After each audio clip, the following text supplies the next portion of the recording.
My hair has gotten so long that not only can I legitimately consider myself to be amongst the Three Stooges, this is ridiculous. It's almost 2 inches long at this point. It's well over 2 inches long at this point.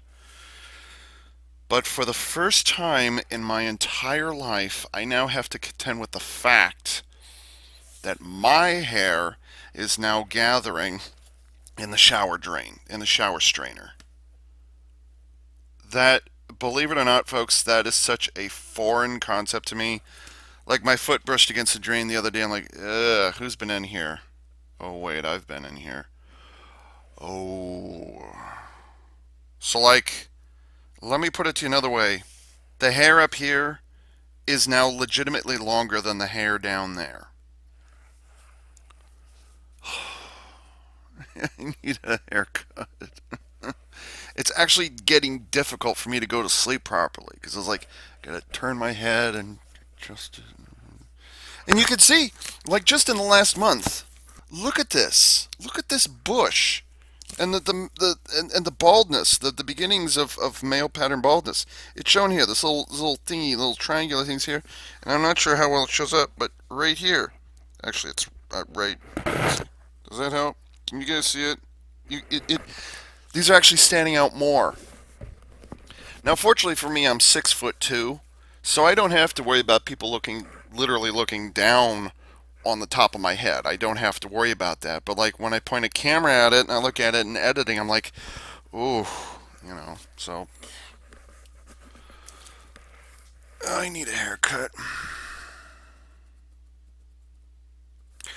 So perhaps this purchase was the result of cabin fever.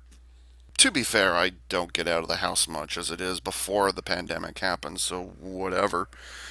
But like maybe this is a result of like maybe I should do something about it. So today, or rather tonight, because it's 11:29 p.m. on, is this Saturday? Yeah, I think this is Saturday. Yeah, this is Saturday. Yeah, so like if this was not pandemic stage, I would be in panic mode right now because I would not be asleep because I'd have to go to work in the morning. But since, Washington is in a state of lockdown right now because of the pandemic, I don't have work tomorrow morning. So like my sleep schedule, much like everybody else's, has just gone to hell. So I need to kill time, or rather, I have time to kill. So, um, I figured I might as well do this while they're still in stock because it will later become an issue, and hmm, and I should probably take care of it now. So the first to sale is the 2009 Enterprise, which is also known as the Church Prize, or the Monster Prize, or the JJ Prize, or whatever it is. So this is the 2009 version. So that's the first one. Actually, you know what? I'm just going to take care of that right now. And I almost knocked it over behind me. Yay. The 2009 prize. The Church Prize. I've trained myself to call it the Church Prize because it was designed by Ryan Church. For you eagle-eyed viewers at home, I had in the year 2009, I had the was it Playmate Toys? Yeah, the Playmate Toys version. It was like a 12, 13-inch Church Prize, which I reviewed for CDX. It was not a bad toy. It was okay. It was fine, whatever. But the toy itself was of rather shoddy quality.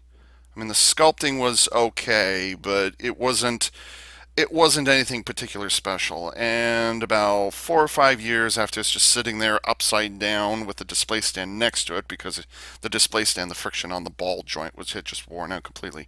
After years of just sitting on it, I sold it. I took it to a secondhand toy store and or a buy sell trade toy store, and I got rid of it. So I got my actually it was part of a bunch of other things I got rid of at the same time. I got my G1 Computron in that exchange, so that was part of that. Now before I proceed, wow, those paint apps look really nice, but she's small. Smaller than I was expecting. Although this is a special edition version, so before I proceed with this, you should be aware there's two things that can go wrong right now that have absolutely nothing to do with me, I should point out. The first one is that this model or this replica has a really bad reputation for having things pop off. Even if it's fresh from the factory, like fresh off the line, this is known to have a quality control problem. At least two. The first one is that the saucer will pop off from the neck, which it is not supposed to do. It's glued on. Okay, so that's the first possibility. It's not as often as the second problem, but it is a known factor. The other one is that as you're removing it, because now that I'm seeing it in person, yeah, this is absolutely true. The Oh, fail. Okay.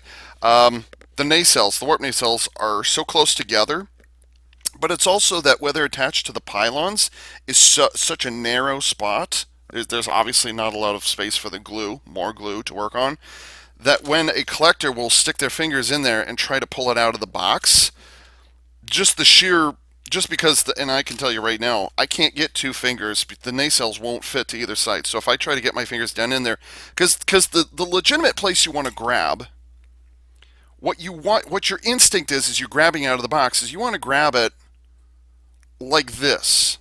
This is what you want to do. Okay, you want to put your fingers between the nacelles and under the saucer to either side of the neck. That's your impulse power. That's what you want to do. But this is so narrow. The Churchprise, or at least the Eaglemoss Churchprise, is so narrow that collectors, in their enthusiasm to get it out of the box, and this has been available for about 2.5 years, something like that at this point, in their enthusiasm to get it out of there, they'll just kind of, ooh, let's get it out of here, snick, and there it goes. So what I have seen from multiple videos, display stand, is that you actually want to kind of sort of just turn the box upside down. So I'm going to give you that warning right now. Do not reach in there with a single finger, because I can tell you right now, my chubby adult fingers, yeah, and this is, I don't think it's that the glue is weak or that the plastic is weak. That's not what I'm hearing. What I'm hearing is that it's just that in your enthusiasm to get the thing out of there, it'll pop apart. So the only thing that I'm really concerned about is that as I'm getting it out of the, wow, really? That is disconcerting. Okay.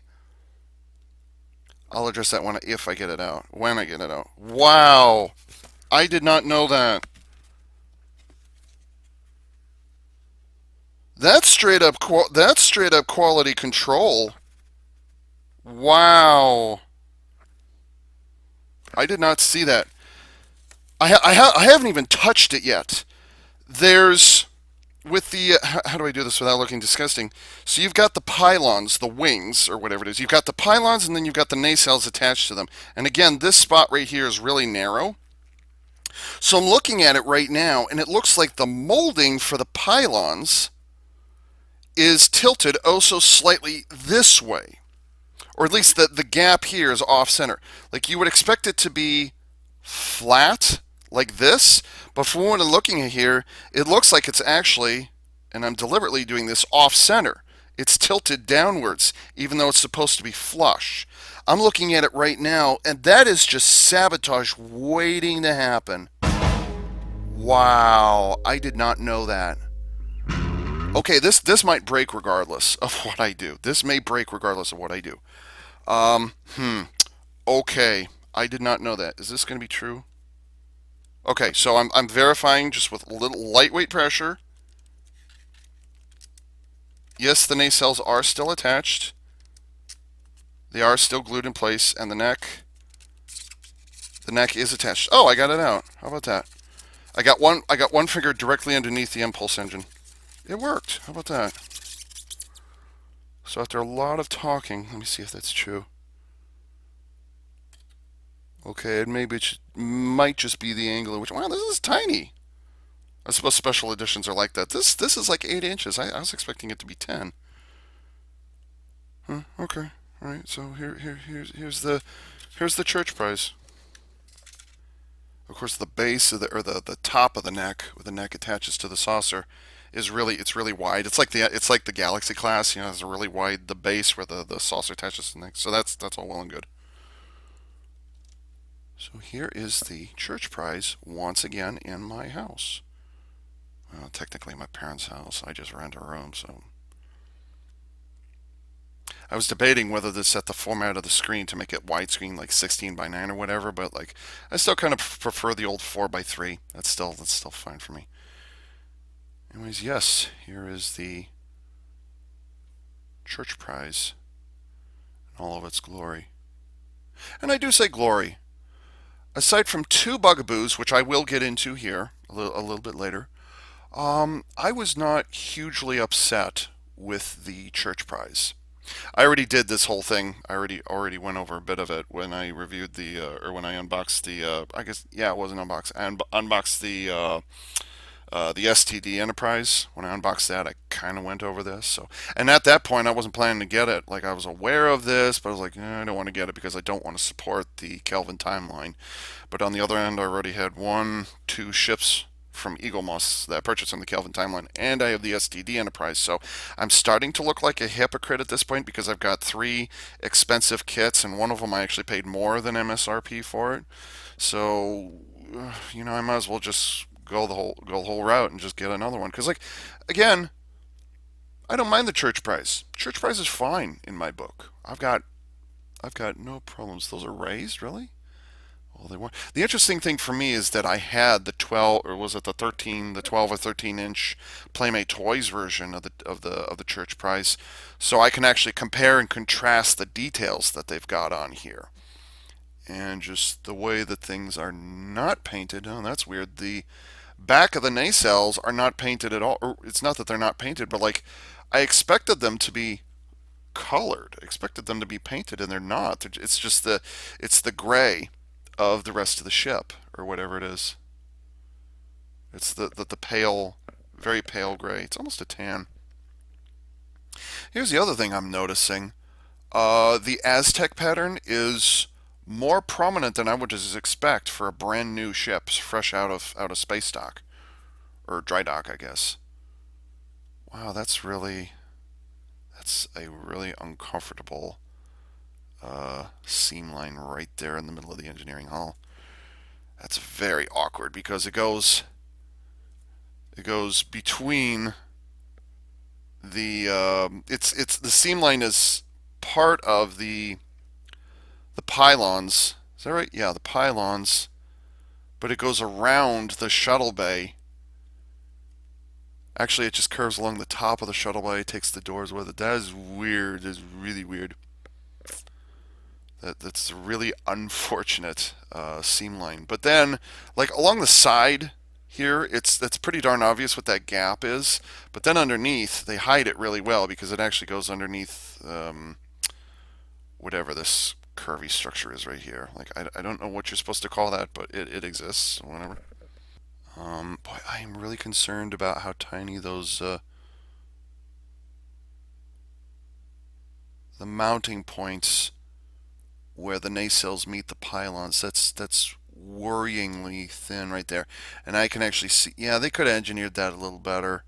They're not sticking in there very well.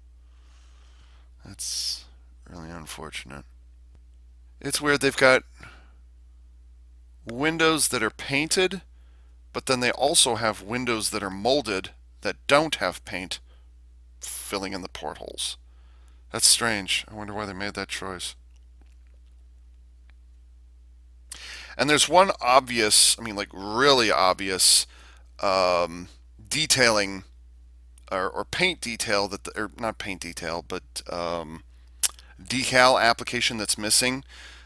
Ordinarily, like most versions of the Enterprise, you will have the registry number across the underside here, and then you'd also have it between this navigational dome here, or whatever it is they call it nowadays. I'm not certain anymore. They've changed it.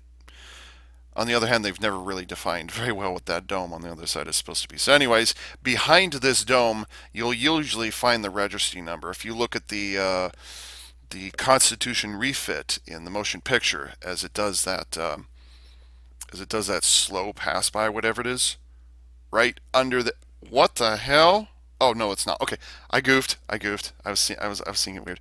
Right there, between the neck and the dome, you would see the name Enterprise. That's not what I'm complaining about. What I'm complaining about is for the Churchprise specifically.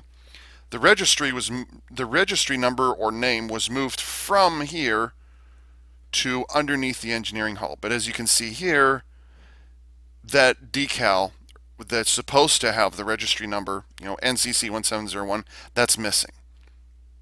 So I guess the reason why they didn't do that is because they had a problem with printing onto two separate pieces of plastic. Because there's a big, you might not see it here, but there's a big old separation line, or not big, but there's a separation line right there, and so maybe it had something to do with the printing process. They couldn't get the label across there without screwing it up.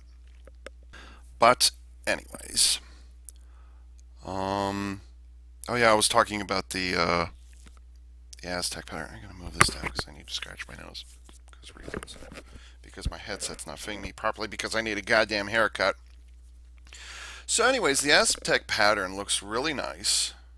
It's a little more blatant than what I. Oh, really? Huh. I'm trying to decide if the Aztec pattern is misaligned just due to production drifting or whatever it is, which I've addressed in a number of these other replicas. But I'm trying to decide if there's production drifting on the Aztec pattern or not. I'm not certain. I don't know the Aztec pattern well enough on the Churchprise. I mean, to be fair, Aztec patterns, you're not really supposed to be able to recognize them on site. It's just kind of like you acknowledge it's there, and then you just kind of it just runs in the background. So I'm trying to decide right now if the Aztec pattern is off center or not on the top of the dish, at least. That would be. I mean, all the other paint applications seem to be fine. The dorsal forward phaser turret, the paint applications are slightly off center, just slightly, but they're not on any of the others. What's that? That is that. The I'll say neon lighting that occurs underneath this strip right here. There's no paint applications. I guess it's somewhere that they couldn't really reach in there or something like that. So that's missing, unfortunately. Well, the name and registry number are centered properly, so that's a good thing. That's actually something the Kelvin is slightly off center, and it drives me crazy. The Kelvin doesn't have the registry number and the name are slightly off center, so it drives me nuts. So those are in a good place. There should be a large, thick gray stripe traveling along here, along almost the entire length, but for whatever reason it's not there. On my Playmate Toys version, I shouldn't really say mine anymore, but on the Playmate Toys version, there was a big, ugly gray stripe that goes along both the outside and the inside, but for whatever reason, that's not here. By the way, die-cast metal check. The top of the saucer is die-cast. The bottom is not. The rest of it. So only the top of the saucer is die-cast metal. I kind of wish that they had put die-cast metal in the pylons, but they didn't because the pylons are part of a separate piece right there. So they did not paint the torpedo launcher, which is an odd choice. They should have. Although to be fair, it is sandwiched in there in a strange position. It's probably justifiable why they didn't do that. The dish. Unfortunately, the dish is transparent, which in the 2009 version it's not supposed to be. So you can see through the navigational deflector and see the detailing underneath, which technically you're not supposed to be able to do that because it's not. I understand why they did it, but like they should have painted that dish, at least the back side of it, because that kind of ruins it. Oh, wait, really? Oh, the dish assembly is a completely separate piece from the rest of the engineering hall. That's a strange choice. That window misalignment I was talking about, there's a very tiny row of windows right here, and each and every one of them, the paint is too high. which is weird because there's no paint anywhere else for windows. It's just that one row of windows right there that has paint, and all the others don't. The bridge has not been painted. Actually, do they even have a molding for it? I suddenly don't remember where it is. Oh, I know where it is. Oh, there's no molding for the view screen window, which I hate. Which I freaking hate. I hate how it's just glass. You can see out of it. So stupid. Huh? There's no mold, or there's no indent to indicate the bridge view screen. The view screen window. I already said that. Huh? So they have the running lights that are indented, but they don't have one for the bridge. That's curious. I mean, for as tiny as the molded in windows are on the side of the neck and the rest of the engineering hull, that's a detail I'm surprised is missing. There should be. Oh my gosh. So there's black windows here. I know I'm not. I should have that. I should have that other floodlight going. Give me a minute. Let me get better lighting here. I just realized. I hope that when I set this down, it doesn't crack. Um. Wait. Why did I pull out the display stand? Why? Why did I? Why did I pull out the display stand? Oh, so I could hold the other person. Okay. Now I'm back to blinding myself. Let's see. Well, the problem is it's bleaching everything out. That's the reason I can't be subtle about this. Yeah, that's better, I guess. Hmm. You know, I just realized lens flare. Always keep it just out of range. Got to play around with that lens flare. Look at that. You know why they did that in 2009? Because the future was too bright to be contained in the frame. I'm not kidding. That's the reason why they did lens flare. That's the reason why. Look, just and it ruined everything. Like every time you put lens flare in there, and it does, and you don't even need to have the actual light on screen. Although they do that once in a while. They do that once in a while. But like it was because like legitimately if you watch the 2009 behind the scenes stuff, which I do have, they literally say something to the effect of the reason they use the lens flare is because it was the brightness, the light of the future was too great to be contained by the to be contained within the frame of the shot. That's why they did lens flare. It had nothing to do with artistic and whatever it is. And sometimes just I should totally put an epilepsy warning at the beginning of the video. It's just sorry, I didn't even think of that. Yeah, lens flare. God damn it. Okay. By the way, that's not to say, to clarify, that is not to say they didn't use lens flare before 2009. They absolutely did. If you watch Star Trek: The Motion Picture, there's lens flare. Not as frequent, but there is lens flare in that 1979 film. So, yeah. God, it was 30 years before 2009. Jeez. Okay, so what was I talking about? I was talking about detailing. Okay, yeah.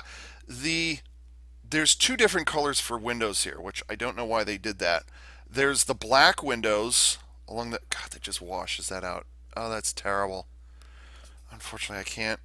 Oh, there we go. I had two. Wait, one, two. Okay, that helps. I thought there were three settings on it for some reason. Okay, that helps. I accidentally had it on the wrong setting. So there's two different colors of windows. There's the black windows here, and then there's black windows on the back of the saucers, like four little dots right there. But then, and I just noticed this a couple minutes ago before I started futzing around here, that there are white painted windows on a white painted hull. I'm not kidding. This was so subtle and stupidly subtle. Stupidly subtle. If you've got black windows all over the place, then you should be consistent and use black windows at all times unless it's a darker colored section of the hull, which there isn't in the case of the Churchprise. So this, in my mind, is a fail. Really? What in the hell? Okay, windows first, and then I'll get to this. Um, okay, that's just outright stupid. Okay, all right. Windows, windows, windows. So there's black windows here, or there's black paint for windows here. There's no paint on the neck, even though there are windows they're molded in, which I mentioned a couple of minutes ago. And then there's no molding for windows anywhere along the edge of the saucer. There's 4 dots for black windows right about here. But then, didn't I already do that? Yeah, I did. I can't even. You won't be able to see it because I barely noticed it, but I did notice it. There's white windows, white painted windows against a white background, the hull. There, where else? And at the midpoint there on the outermost edge, there's windows there. Again, painted white. So you actually have to look at it in detail in person. This is something that maybe if I did like reverse polarity or reverse colors or something like that, you might be able to see it, but it blends in so damn well, even I'm struggling to see it. Let's see, so then there and there. Yeah. So above my fingers, there's 2 more sets of white painted windows. Not molded. They're not molded. There are no molds. It's all paint. And you can't even fucking. So there's actually 6 sets of white. I'm getting angry. There's 6 sets of white painted windows all the way around, and I barely noticed it. And yet, there are black windows on the backside of the saucer and on the sides of the sides of the engineering hull. Are those molded or painted? Those are a thing. I can't tell. I think it's subtle enough. It doesn't matter. Oh, and then there's more windows on the underside. On the underside where the dish is, or where the dome or whatever it is, there's a set of black windows all the way around, in addition to where the running lights are located. So they're actually, you see the black dots for the running lights. If you look between the running lights, there's actually black dots in there as well. So okay, yeah. So the window colors fail. It should have been black all across the ship, but they're not for whatever reason, and this is stupid. The second thing I noticed in terms of paint applications that were done horribly wrong, there's a set of vents on either side of the pylons, but and this is an Eaglemoss thing. This is not a 2009 Churchprise thing, but this is an Eaglemoss. This is a production problem, okay? Eaglemoss, in their infinite wisdom, decided to just do a single gray stripe all the way down instead of taking the time to actually paint in those vents. That is fucking lazy. That is fucking lazy. And they're not even aligned properly. There's actually like the starboard pylon is actually tilted, is actually slightly diagonal to where it's supposed to be, and it's not even inside of the vents. It's actually off center of the vents, so they didn't even print it in the correct location. But then on the port pylon, it's like the guy whoever painted this, they were painting in one direction. Ooh, I'm too diagonal. I need to correct for it. So there's a literal bend in the port nace or the port pylon where it shows like the paint just suddenly changes direction, and so there's a little. I'm exaggerating what it looks like, but there's an actual bend in the paint application. Wow, that's just wow. And you know what really sucks is this: if it appears here and it's this margin, or if it's this generalized a problem, it's a good bet that even if I complained to Eaglemoss and they were to send me another one, that would still be there. It might not have that obvious bend in it, but still be very much off center because production drift. Eaglemoss, I mean, they can make some really fine stuff. I keep going on about the NX-01 Enterprise I've got. That's probably got the best paint applications out of all the Eaglemoss I've got. Um, the exception may be the SS Emmet, just because the Emmet has a lack of detail on intentional lack of detail. And then the STD Enterprise, I think the STD Enterprise was pretty darn good in where its paint applications were and its details and things like that. I think that was pretty good. So that's three ships out of seven that I've gotten. One, two, three, 4, 5, 6. Yeah, six. I've gotten six that I've gotten so far. Where the paint detail is just magnifique. But that is a significant. The windows and then these vents along the side of the pylons. That's a significant thing. Am I muted? No, I am not. This is good. Wow. Okay. I'm putting oh so slight pressure on the back of the nacelles to see if that mounting point is still legit. Yeah, okay, those are good. Obviously, this would never survive a fall from a shelf. Honestly, none of these really would. I think maybe the Emmet or the Warp Delta might survive a fall from the shelf. Maybe. But I mean, when it comes to an enterprise, generally speaking, none of them will ever, and I mean ever, survive a fall from the shelf. But just because of the way the Churchprise is designed, yeah, it's really narrow right there. So yeah, paint applications, boo hiss. So there should be a giant gray stripe here, which there isn't, but there is a giant gray stripe here, which there should not be. And then the paint for Windows is inconsistent because they chose the wrong color and production drift. And they did not leave an indent for the bridge window, which means there's not going to be any paint there whatsoever. So quite frankly, I don't need them to paint that window because it's fucking stupid that there should even be a window there. So like, I'm okay. This is a production error that I'm not going to complain about. That one is fine. It's okay. It's okay. None of the running lights, which illuminate the hull, none of those have been painted white, which you'd think they would be, but they're not. Really? Really? Okay, we're doing that. All right. So, okay, here's a third paint issue. I'm being nitpicky right now. I'm not. I'm nitpicking Eaglemoss's replica, not the design of the Churchprise. Okay, I want to make it clear. The things I'm complaining about currently are about what Eaglemoss's efforts. Okay, that's what I'm complaining about right now. So I want to be clear about that. So the maneuvering engines, the maneuvering thrusters, which are located in the four quadrants of the hull, are painted yellow on the underside of the saucer, but they're not on the dorsal side.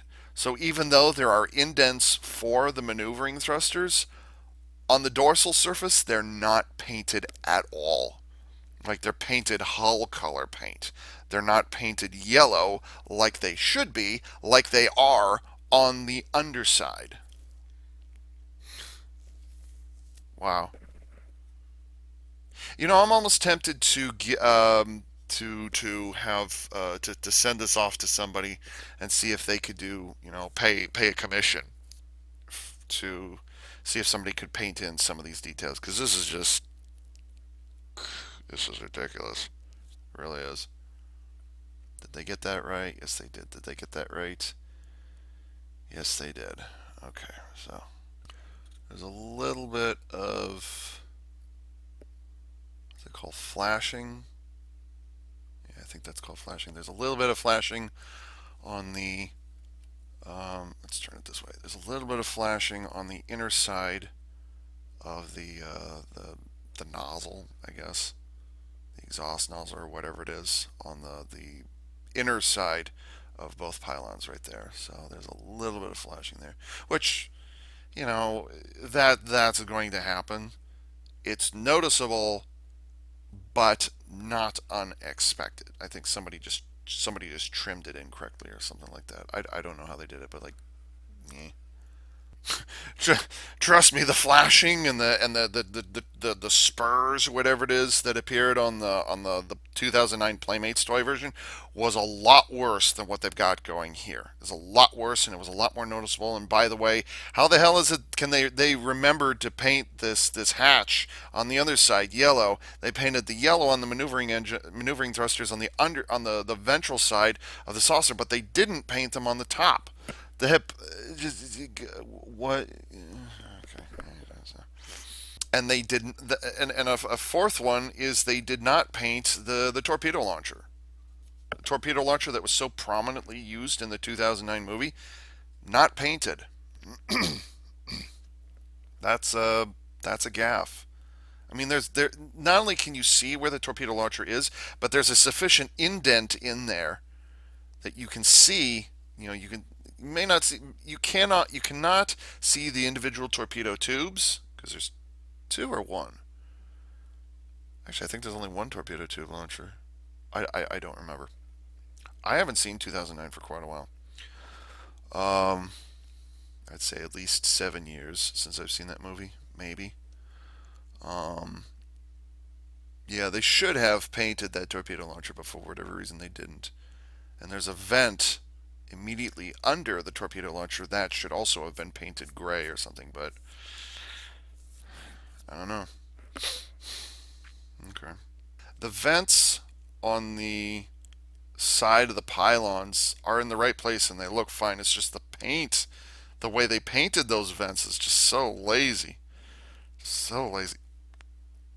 I usually don't do unboxings or whatever it is at midnight, usually. And I especially don't do them on Saturday evening or Saturday night because I'm supposed to be asleep right now because I'd be sleeping to get ready for work in the morning. And I heard my computer start chugging all of a sudden. I'm like, why is it? Oh shit! I looked at the timer or I looked at the clock. Oh yeah, I've got a scheduled antivirus going right now. So like, I didn't want to interrupt the video. Anyways, what was I talking about? Hmm. Okay, I'm not going to nitpick this thing to death. But in 2009, when I reviewed the Playmate Toys Churchprise, there were a number of things that I nitpicked at the time. Like, oh, the proportions of things and where things are located and no, no, no. Over time, over the last now, wait, how long has it been? 9 years? Yeah, it's been 9 years, or it's been 8.5 years. 8.5 years at this point, because 2009 to 2000 to early to second quarter 2020 is 8.5 years. Um, there's two big things that I had problems with, and I've mentioned it before, and I'll say it again. I'll actually stick to these two that just drive me crazy. So why the hell did I put 50 $55 into this thing if these things bug me so much? Well, it's the Churchprise, and I like the Churchprise. So, but there's two things that just about the Churchprise. The first one is that the base of the neck. Sorry, is that the base of the neck. Not that it's really long, not that it goes from up here to all the way back here, much like it did on the Enterprise D, the Galaxy class. That's not my problem. That's not what not that's not my problem, but that's not what I'm complaining about. What I'm complaining about is that the base of the neck starts too far back. I called it the boob of the engineering hull in 2009. It sticks out so much. This huge, oops, right, you can't see that. See what I'm doing? This huge gap in here. What am I doing? This huge boob on the front of the engineering hull. It just drives me batty, and it really should not be there. Yes, there is some overlap between the engineering hull and the neck on all Enterprises except for the C, the D, the E, and the unofficial non-canon F. Just saying. There is also in the B, the Enterprise B also didn't have that problem. because it was an Excelsior class. But anyways, um, so like TOS, TMP, yeah, they have that. They have the neck starts a little backwards on the engineering hull. So there's bound to be a little bit of overlap right there. There's bound to be. But that's not my problem. Or yeah, that's not my complaint. My complaint is the base of the neck is too far back. And I'm exaggerating. I'm exaggerating. So it starts where the torpedo launcher is and all those things. It's too far back. It should be further forward. So you could actually take the base of the neck, the entire foundation, the base of the neck, and you could slide it forward. That would take care of that problem. Boom. No complaint from me whatsoever. So it's more of a proportions thing. It's an arrangement issue, not necessarily a proportion issue. Like the proportions of the neck are fine. Well, I mean the neck might be slightly taller, but I'm good. I'm fine with that. But just the neck should have started further forward. Not be in alignment with the dish. That's not what I'm talking about. There should always be a little bit of give there, especially when it comes to, TOS reimagined, TOS TMP. So there should be a little bit of a gap there. There should absolutely. It's just it's too far back, or it starts too far back. And again, that's the base of the neck, not the top of the neck. Top of the neck, where that is, fine, whatever. So that's my first big bugaboo. And as a result of that, you can actually increase the length of the ship by having the engineering hull and the nacelles would actually go back slightly. So you could actually increase the length of the ship also slightly by making that adjustment with the neck. So don't change the shape of the neck.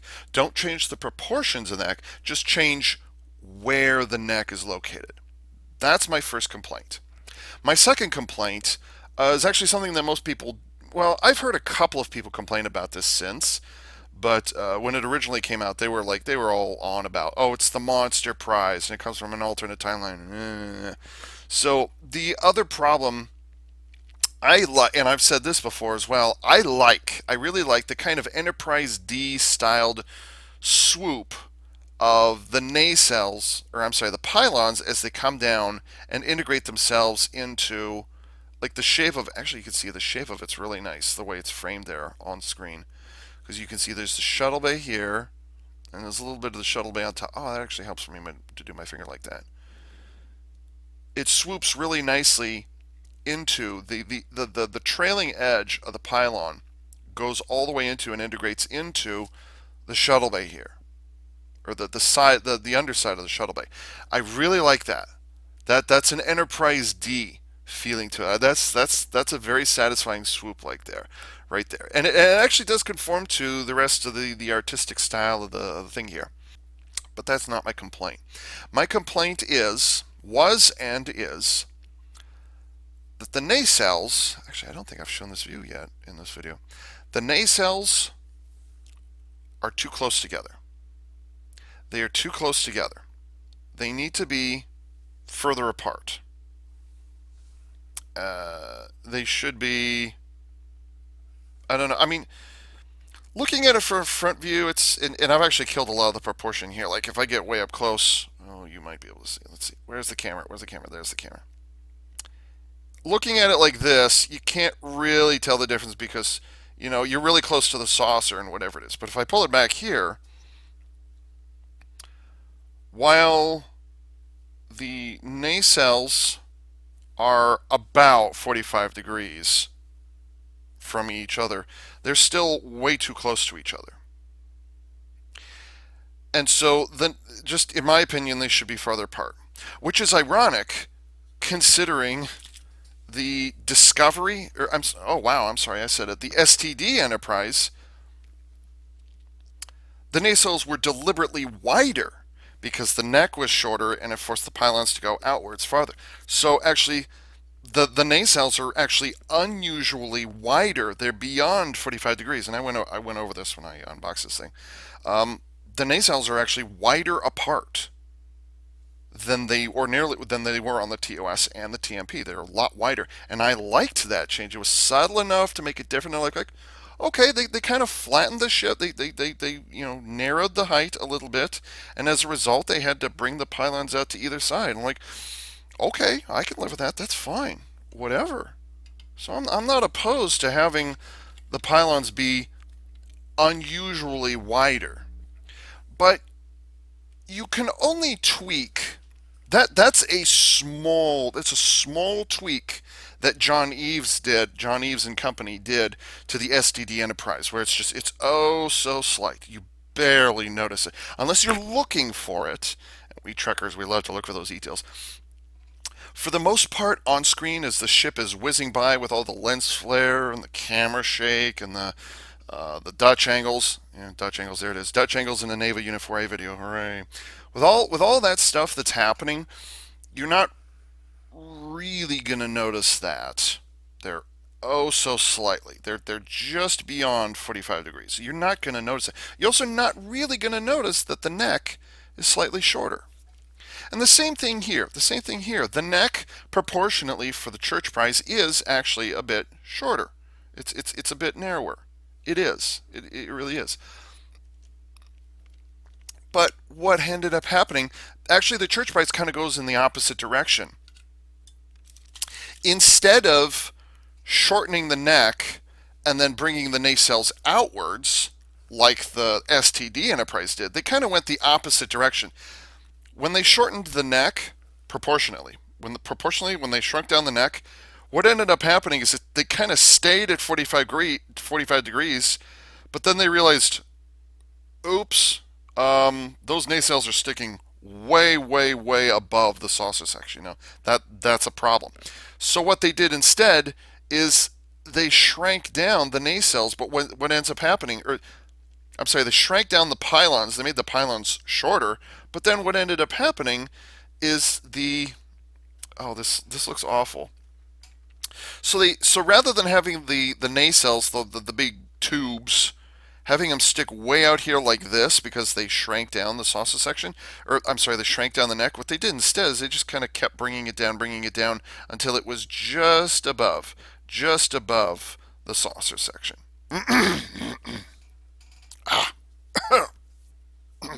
Sorry, that snuck up on me. I've been talking too much and not drinking enough water. Water. See, I'm not drinking enough water. Okay. So, anyways, Ryan Church, when he shrank down the neck, whether it was deliberate or not, I don't know. But when he shrank down the neck, the nacelles are still sitting out here, and there's this gap. There's this gap in between them. Okay. So all that he did is he just brought the nacelles down like this. He followed an invisible track. He just followed that angle down. So he took the nacelles, which would be up here, and he brought them down.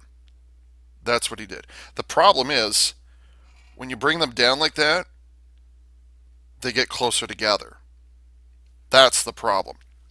What he should have done is what John Eaves did do. It'd be, let's see, 2009 to 2017 would be 6 years. What he did? No, he did it 8 years later. I'm sorry. What John Eaves did 8 years later is John Eaves, he spread the nacelles apart, but he also brought them down. Or let me try that again. He brought them down, which would have been noticeably, you would have noticeably seen that the pylons were narrower. So what John Eaves did instead is when he brought them down, rather than just bringing them straight down, instead he brought them further out. That's what he did with the STD Enterprise. But Ryan Church, what he did instead is he just followed an invisible track. He brought them in diagonally, and as a result, it's not that the pylons are too short, but rather that the nacelles are too close together. That's the problem. So Ryan Church fell into the trap that John Eaves avoided 8 years later.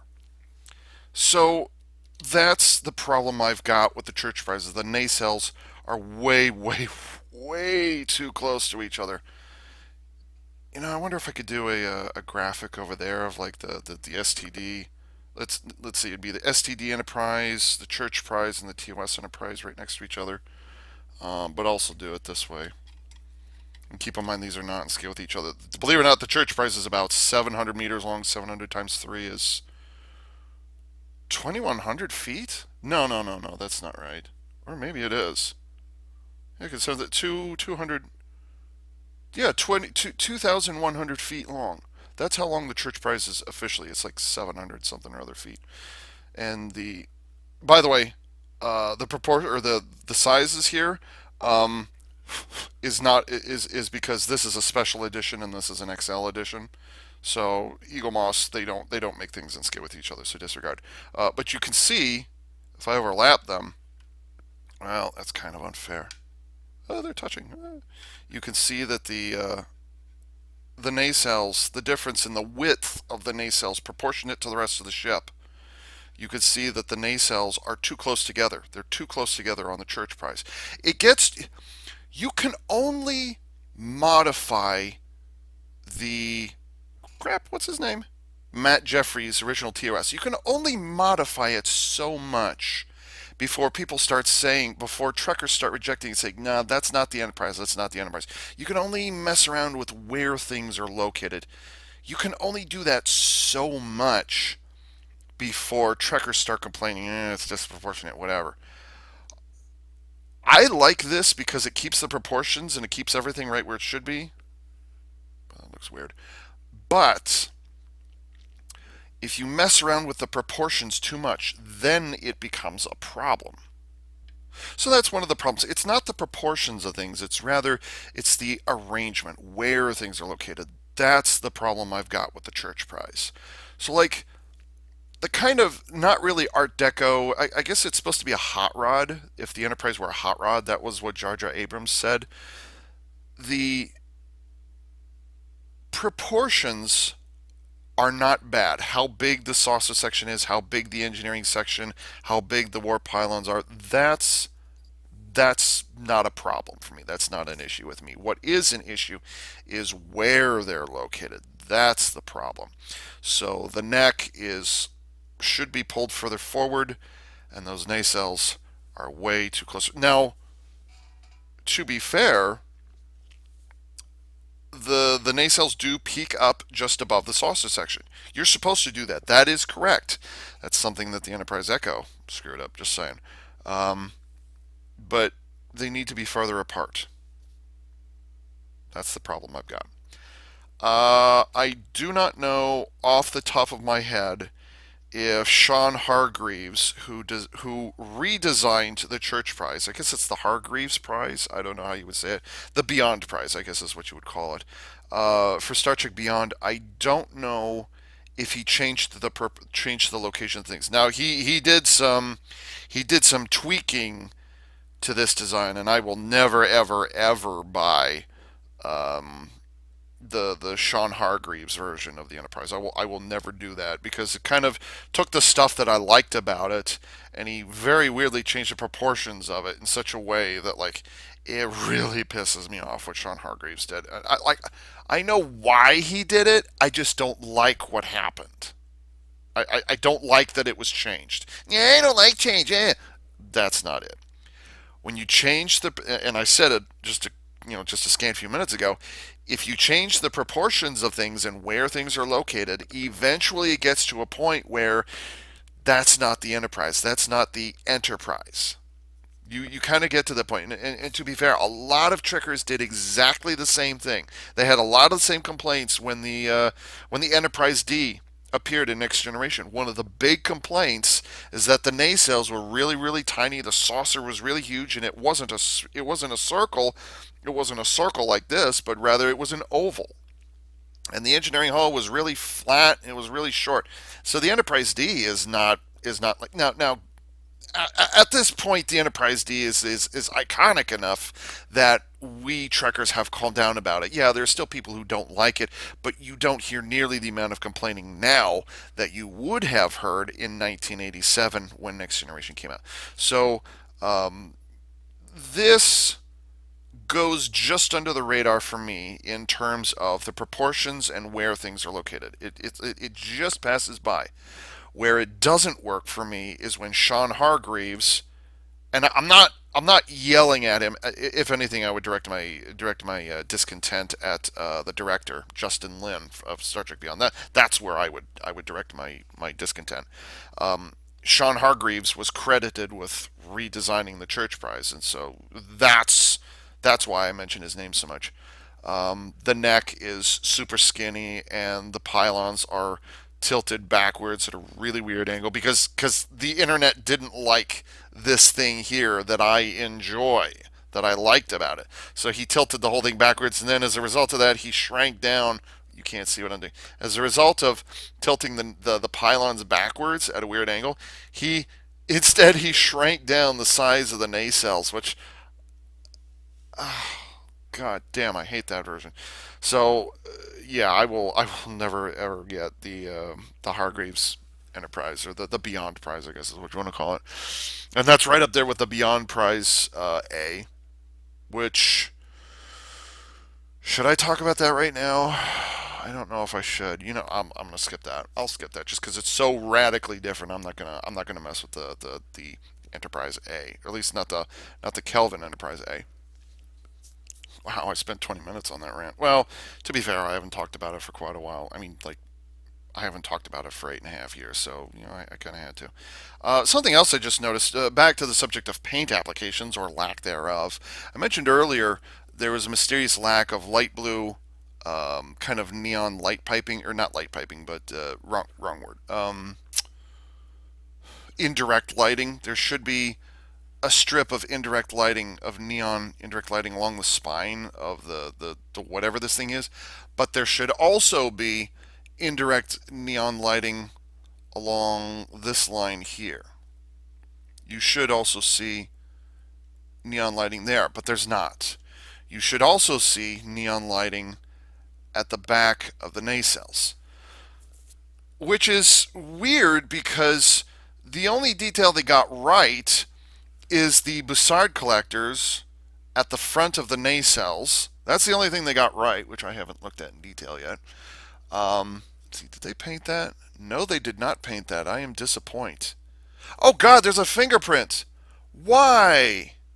Or is that my fingerprint? No, that's. God damn it! That's two church prizes I've owned that had a very obvious fingerprint from a production worker on it. Well, shit. I'm not happy about that. Okay, there's a there's a detail on the front of the Bussard collectors. I mentioned in the um, STD Enterprise unboxing how the Bussard collectors were still these big round things, and how the church prize. Why did I put this down? How the church prize is an amalgamation of the TOS Enterprise and the TMP Enterprise, where they took details of both and they smushed it together and turned it into this, which I thought at the time was a good idea. And I still do. I would not have put 50, 55, however much. I would not have bought a second church prize if I didn't believe that, by the way, if I didn't like that, okay? So, anyways, okay. So, anyways, one of the details that I did like about the church prize is that you had these big, open, rounded domes on the front of which is remnant of TOS Enterprise. But then it took the detail of the TMP Enterprise, the motion picture, 1979, where they were really dark, and they have rotating thingies and mysterious lights behind those gears or fans or whatever it is that's on the interior here. So they kept that from the TOS Enterprise. But it was darkened like the TMP Enterprise, so you couldn't really see very well what's going on there. Like, this was lit properly, and these were dark appropriately. So they did that correctly. But in addition to making these dark like they were on the TMP Enterprise, there was also a line, a painted line that goes right down the center of each Bussard collector individually. That detail is molded correctly. It is molded correctly on each Bussard collector, but Eaglemoss failed to paint the line. So it just looks like a big dark colored dome, which if you look at it from the side, it's the same color. It's the same color as the plastic for the navigation dish. Um, so it's not the color that's the problem. It's that they failed to paint that line down the center of each Bussard collector. So that's yet another paint detail that that Eaglemoss messed up on. They should be a line running down each one, but for whatever reason, there's not. Because in the TMP Enterprise, if you look at the front nacelle, front of the each nacelle, I hope I can find a picture of it, stick it over there. They're bisected. There's a line running down the middle of each one that is not there on the TOS version, and you can see on the TOS version actually pretty much every single Starfleet ship afterwards.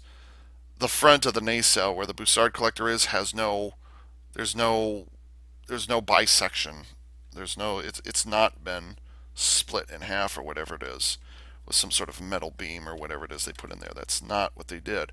Um, but because the Churchprise is a mishmash of TOS and TMP at the same time, that line should be running down the middle. A detail that the 2009 Playmate Toys version did have. It did have that paint application run down the center. So for all the intricate detailing that is or is not present here, that's one that they just outright screwed up. So I mean, if you're not paying it, just because it is so dark on screen, because again, lens flare and camera shake and all that stuff, because of those things, you're not going to notice it. But there are certain angles where you watch the movie and oh yeah, there's that fingerprint again. You absolutely can see each one is divided down the center. Eaglemoss, for whatever reason, did not paint that detail. So, grr. But then they turned around and did remember to paint that little bit. Actually, I'm going to kill it. I don't know how this is going to show up. That little bit of light blue paint right there, which is the only place on the entire replica where there's light blue paint. That's the only one they added. Why they put it there, I don't know. It should have been painted along the sides of this brace spinal thingy, whatever it is. That should have been painted, and those should have been painted. Why are there? Is that from the factory or is that from me?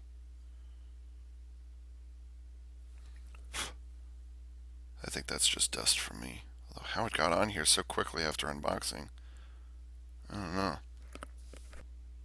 Why did he paint the registry number or the hull number on the inner side of the nacelles? Because you would want to see it on the outer side. Just saying. So there's more than a few production issues here, but it's more in terms of, I mean, with the exception of the really weak nacelle to pylon paint or glue. You know, I think they could have, I think they could have done that a little differently. I'm not certain how, but I think they could have done it differently. Aside from that, and aside from just the necks popping off once in a while, which it has not done with mine. Mine appears to be solid enough. I'm not concerned about that. Um, Mostly the flaws that I see here just boil down to paint applications that they screw up. The molds and the proportions seem to be good enough. And yeah, it's the Churchprise, and that's going to piss me off for a bit. But yeah, there's quite a bit of. Well, at least they got the impulse engines right. Let's see, did they get those lined up? Yeah, they got those lined up. That's good. Okay, that's fair enough. Okay. The only orange paint. I mean, to be fair, there was reds and violets and whites and pinks all mixed up in there in the impulse engines. So that was something that they couldn't. All they could do is just paint one color. All right, we'll make it orange. It's not red. It's orange. So which is fine. Which is fine. You know, TMP Enterprise, the impulse engines were orange. Actually, they're kind of a yellowish orange, kind of a lightweight orange. So, but yeah, it's so mostly my complaints with this is the paint applications and the paint and decal applications. There's a bit to be desired on this one. Unfortunately, It's production wide, so even if I wrote in, I'll say it again, even if I wrote in to Eaglemoss and asked for a replacement, it's production, it's replica wide. So there's nothing that they can do to change it. Well, they could change it, but um, at this late stage, um, just because of the sorry state that the alternate license with Bad Robot is in right now, they're not going to make a reissue of this. They're not going to reissue this replica with all these changes on it. So that's just what you see here is what you're going to get. But it's hard to argue. Yeah, kind of the kind of. Yeah, I guess it would be just because that's too far forward. For the most part, you can look at the Enterprise at pretty much any angle. I think this is probably your best angle right here. You can look at the Enterprise. I'm sorry, you can look at the Churchprise at kind of any angle you like, except for maybe this angle, just because the nacelles are too close to the saucer, or they're too close to each other, and the neck is too far back. It kind of ruins it. Like if you try to look at it from this angle, the nacelles are completely hidden, or the Bussard collectors are completely hidden. So there's some proportion. There's some angles where it kind of gets ruined. This is another not as good angle just because of the way things are located. Again, the nacelles are too close together. They're too close to well, I suppose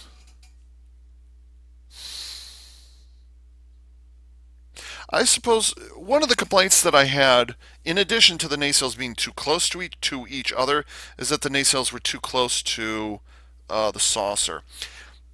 Maybe that was a case of Playmate Toys version where the nacelles were too close to the saucer. That might be a possibility because I'm looking at it right now.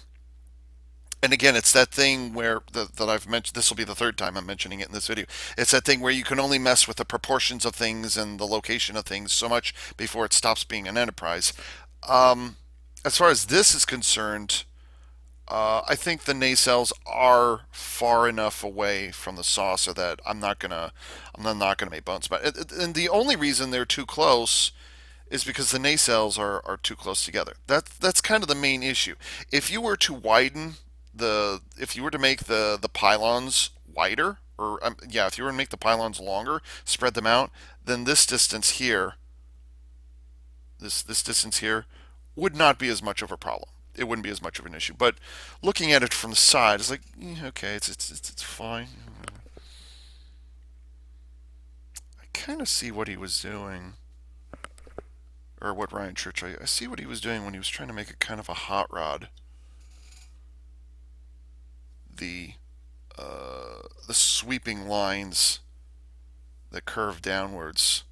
It's like he was trying to make the saucer bigger, like just kind of whoa in your face kind of thing, and then the warp nacelles are kind of whoa in your face, but then the engineering hull is kind of sort of smaller, and the diameter is a lot smaller too. So that could be. I think it feels like Ryan Church wanted us to focus on the saucer and the nacelles when he's making a hot rod version of the Enterprise. He kind of wanted us to focus on those things and less on this kind of big bulbous. It's almost like he didn't know what to do with it. And you can even see it here how teeny tiny this is right here proportionately compared to, not necessarily compared to here, but rather where this right here is the end of the line for the tube, the cylinder. It stops way back here as opposed to like it should be starting back here and then curve upwards. And I'll pull out my STD Enterprise once again in order to illustrate my point, which actually does this differently. John Eves did it differently. Oh, that was dumb. You can see how far back that line, this right here, compared to way back here behind the base of the pylons.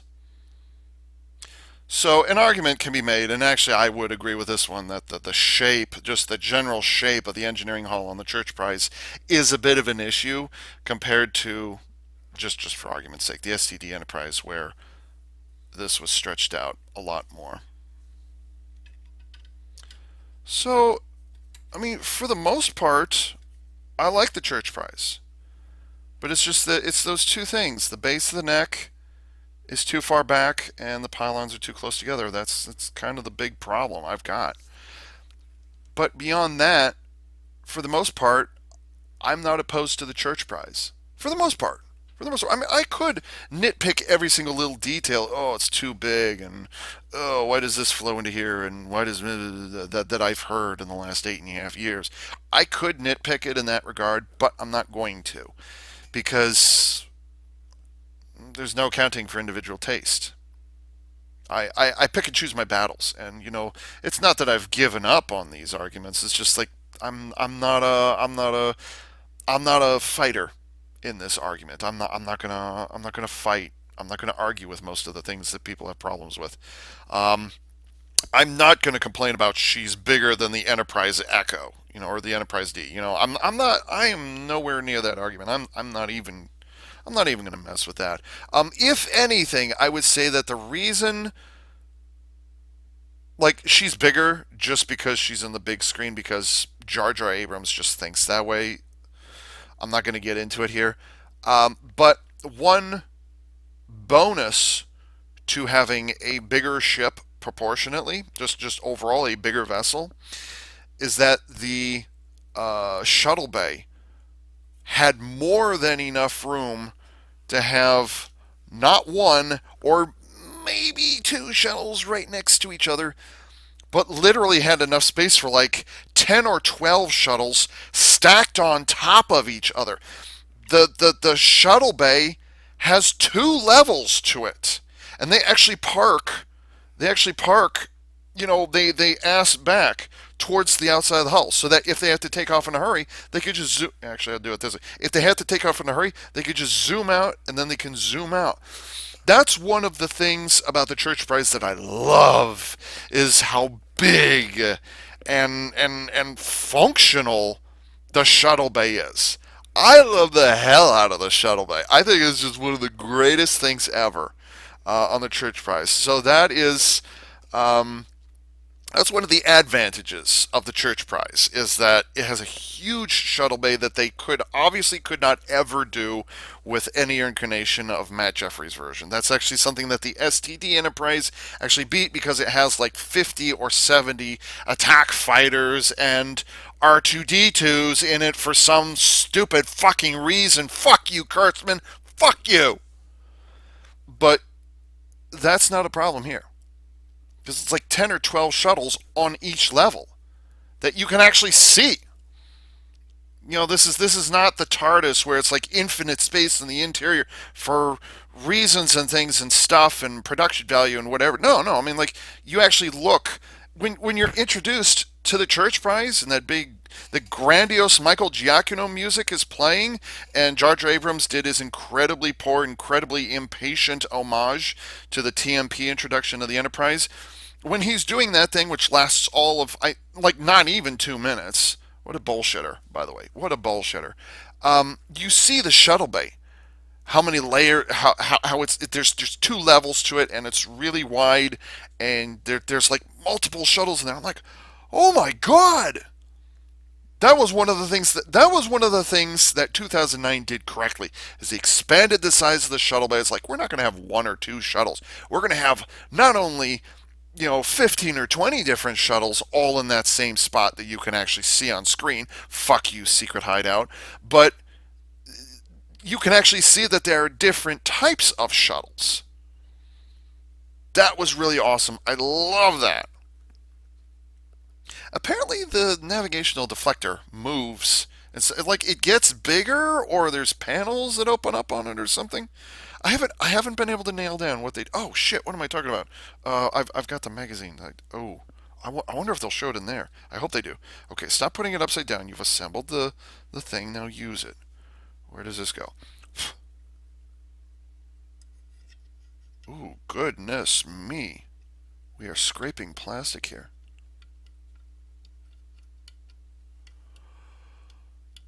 Huh.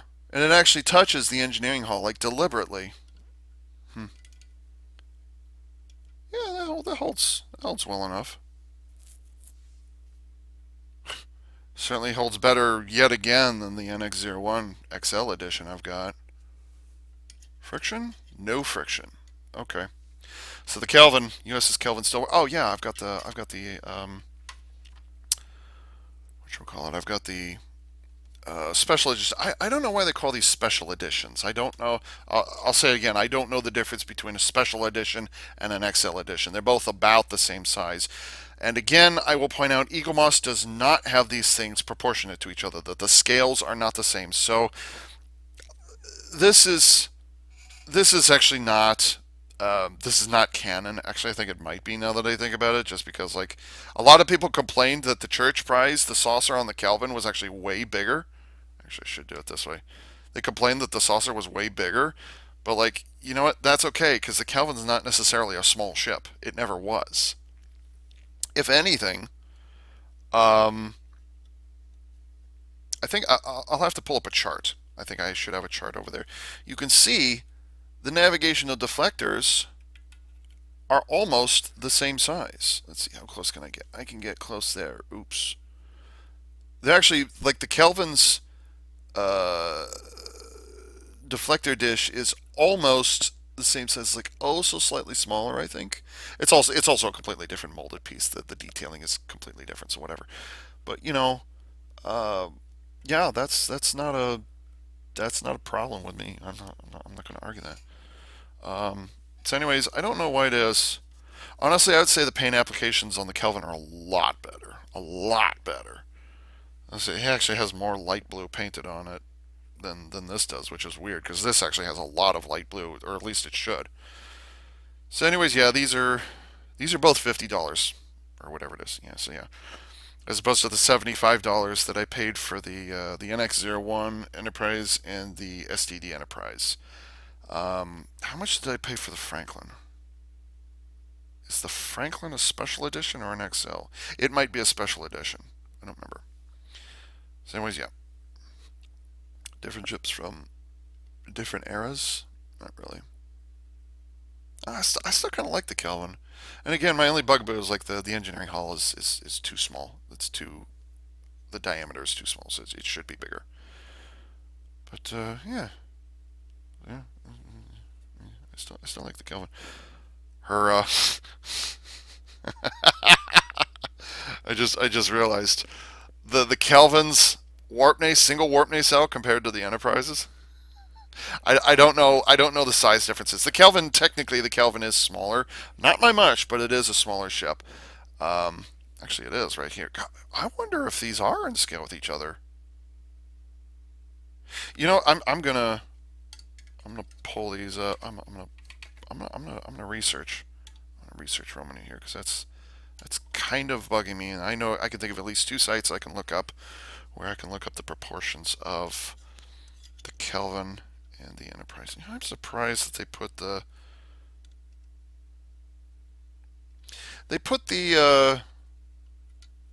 the clamp. They put the clamps um, directly over the, I'll say, the impulse engine housing. I'm surprised, honestly, that's not a little wider. Although maybe they were concerned about getting it past the warp nacelles. Maybe that's the problem. Not certain. God, the Vengeance is fucking huge. Oh, that pisses me off. Okay, so the Churchprise is 725 meters. How about, okay. And the Kelvin is 624 meters. So the Kelvin is 100 meters shorter. Although on the chart that they have here, on the chart that they have here, they are actually they're fairly close. Yeah, the Kelvin's saucer section is definitely bigger, as is the warp engine nacelle. So that's still accurate, but compared to how the Eaglemoss proportions, this is still bigger, but not by much. Not by much. I think there's I think there's still enough difference that like these are close to scale with each other, but they were not made to scale with each other. So I think the Kelvin would probably be. Let's see. I'm gonna see if I can kill some proportion here. Kelvin might be a little more along the lines of that. So they're not right next to each other. They're not right next to each other, but I'm pulling away. I think there. That's probably what the proportions should be of the Kelvin versus the Enterprise. So yeah, I've got issues with this, but unfortunately they're not going to be fixed. So and they also didn't paint the back of the nacelles. Those holes right there should also be painted. I'm surprised that the bottom of the nacelles, and this is not something you see very well in 2009, is actually a line. There's a dark, you can see the dark lines right here. These should actually be painted as well because they glow. These are the warp engine grills, where the warp field emitters. That's what these are. They're not on the original. They're not on TOS Enterprise. They're not on TMP Enterprise. Well, they are, but they're also not because these grills under here are actually supposed to be on the interior here, which is something that they did do correctly. Oh gosh, I'm going to pull this out again. Which is something they did do correctly on. Ooh, I can't see what I'm doing. The transparent blue on the interior of the nacelles, which they did properly here, which was present in the TOS version. They just made it blue to make it conform. See my video on that one? I'll link it in the description. So that grill, they did it correctly, but instead of doing the grill along the interior and exterior of the nacelles, instead they put it along the bottom. So Eaglemoss should have painted this light blue or whatever color it is, and this should have been the same color as the end caps of the nacelles. So there's a number of paint applications that went, I wouldn't say horribly wrong, but like they're noticeable enough if you know the details. So got these stripes along the side. That's gonna piss me off. It's not even that the stripe is missing here. It's that they're just fucking lazy on that stripe right there. Oh, that just pisses me off.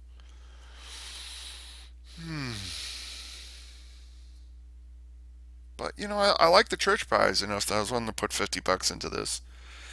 So it's at the end of the day, be careful when you pull it out of the box. Just saying. Um, yeah, I think I've gone on enough about this. I've got a whole other. Oh crap! I forgot about the magazine. Doggone it. Alrighty, let's see here. Oh yeah, I forgot. I actually got the everything in this Eaglemoss order. I got all of it on sale. So the Churchprise only cost me $40.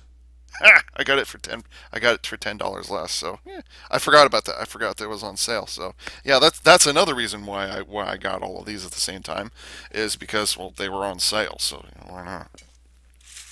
Anyways, let's take a look at the magazine. Oh wow, that's a single box. I thought it was going to be multiple boxes. Okay, I can live with that. Oh, oh, that is gorgeous. That looks great. Well, kind of. I was talking about earlier about like you can only tilt the angle. You can only tilt the Enterprise at so many angles before you kind of ruin it. You can see it right here. The nacelles are too close. They're too close together. Thus, they're too close to the saucer. So it kind of covers it up. And also because the yeah, I already went over that. So yeah, here's an example of yeah, they kind of screwed it up. So Constitution class, it should say alternate. Um, oh, and you can see it right there. There's the registry number on the underside of the engineering hull. That's what I was telling you about earlier. There it is. So yeah, Constitution class launched in the year 2258. What star date would that be? It's part of the 2009 movie timeline. At least they acknowledged it. And the captain is James T. Kirk. Liar. The captain was Christopher Pike. Class Constitution constructed Riverside Shipyards, Iowa, Earth. Remember, this is the Kelvin timeline, so things are done differently. In the original timeline, she was constructed at San Francisco Fleet Yards in orbit of Was it in orbit of Axanar? Or was it orbit of Earth? I think she was constructed in orbit of Earth. I don't remember. Captains were Christopher. Wait a minute, Eaglemoss. What? Captains with an S. Christopher Pike, and then it says crew James T. Kirk. What? Why would you do that? Weaponry, phasers, and photon torpedoes. Oh, you did it for the weaponry, but you didn't do the captains. It's like, why would you put crew colon James T. Kirk? Why? Okay. Oh, that's another detail they didn't get right. They did not paint the top, the domes on the top and bottom of the saucer. I completely forgot about that. I completely forgot about that. This dome should be clear or something like that. And then the bottom, this dome is not painted at all. It should be painted like, silver or green or whatever. Or actually, no, it should be transparent because there's actually stuff that moves around on the inside there.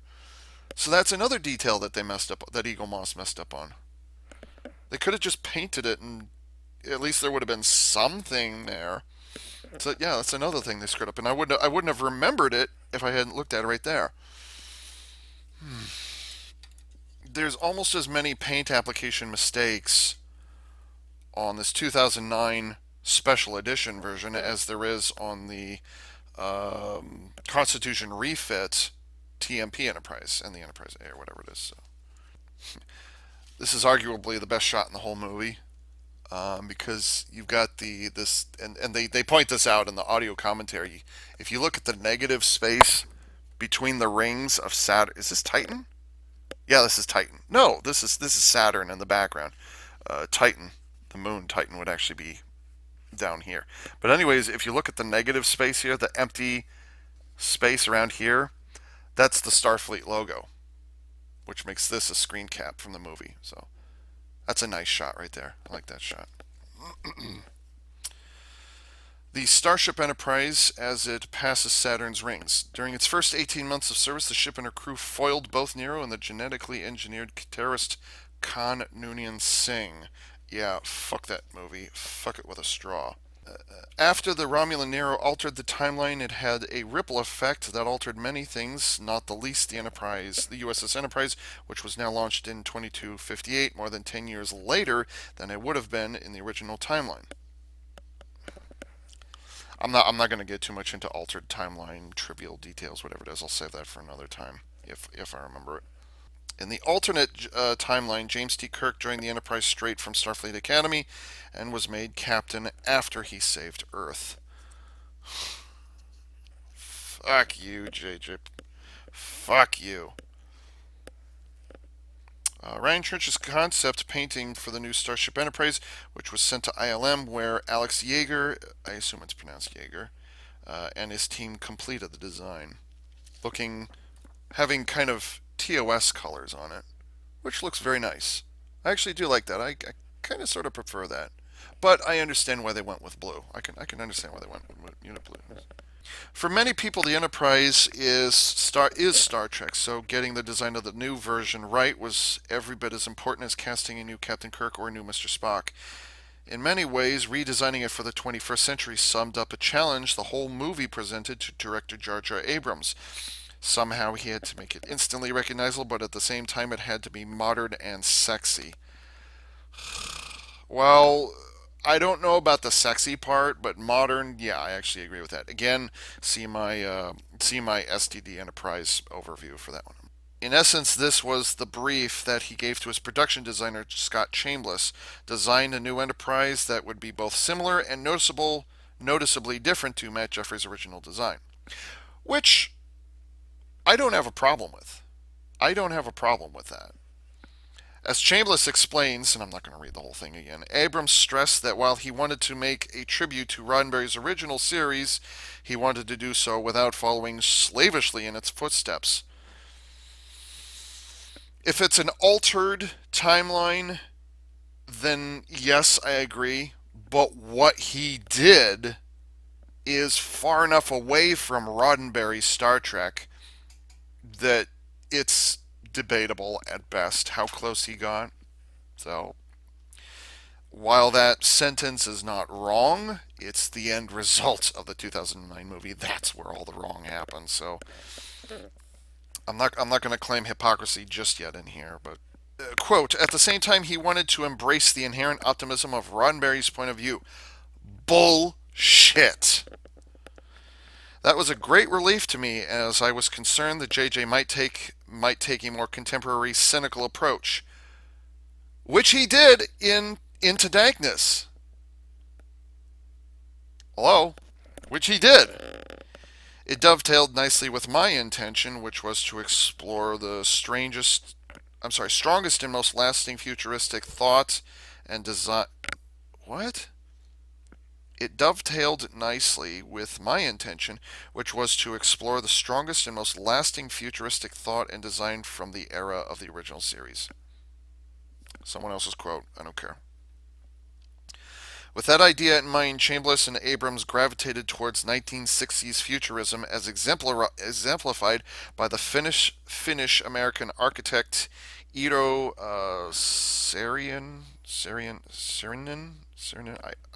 Forgive me, I don't know how to pronounce that. Who designed the TWA terminal at JFK Airport? Okay, all right. They decided that this 1960s vision for the future was exactly the look and feel they wanted to bring to their new Star Trek universe, believing that this approach to the design would give the film a particular visual signature that would make it stand out against other movies. Yeah, I mean, make it Art Deco, make it retro futurism. Yeah, I agree. That's fine. And that's kind of the sexy uh, um, was it hot rod kind of looking thing that Abrams has been quoted multiple times. In 2009, he was quoted. Nowadays, don't bother. But yeah, it's understandable. They are trying to make it look like. I'll just pull it out. They are trying to make the. They're trying to make the Enterprise look retro futuristic. They're trying to make it look like a hot rod, like the Nike swoosh or something like that. And for the most part, it does pull that off. I will agree with that. Sure.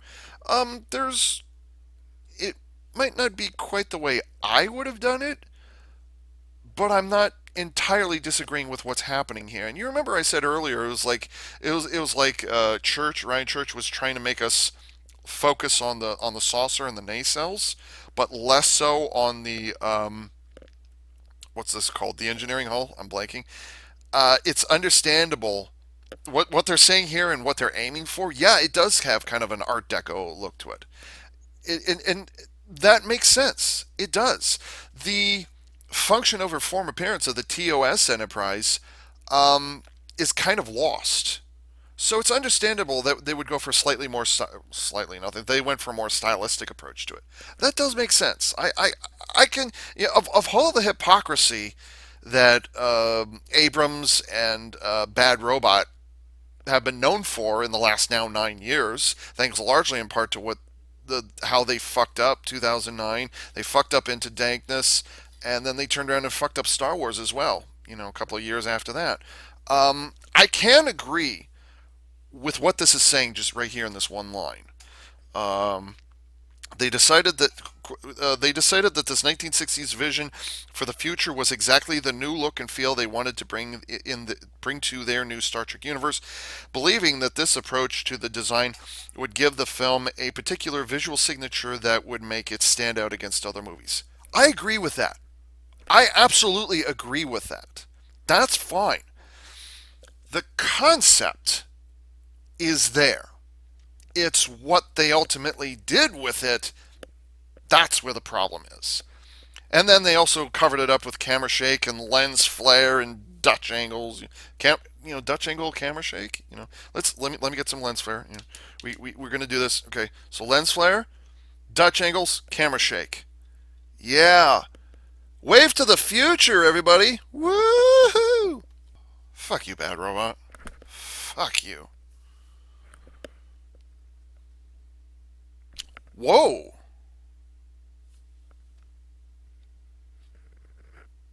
I've never looked at Church's designs or concepts for the Enterprise. I've never looked at, like, I've seen I have seen this picture before. I have seen this picture before, but that's kind of far as I've gone. So this is going to be very interesting for me.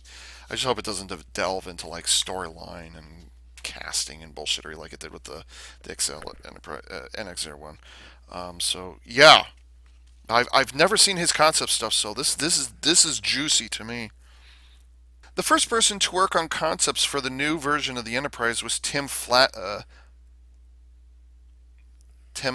Flattery. I don't know that name. The designs he produced show an Enterprise that is similar to the version that made its debut in Star Trek: The Motion Picture, and Chambliss and Abrams wanted more of a departure. Which again, I just spent a couple of minutes talking about that. Ew, Christ, no, I would not have approved of that.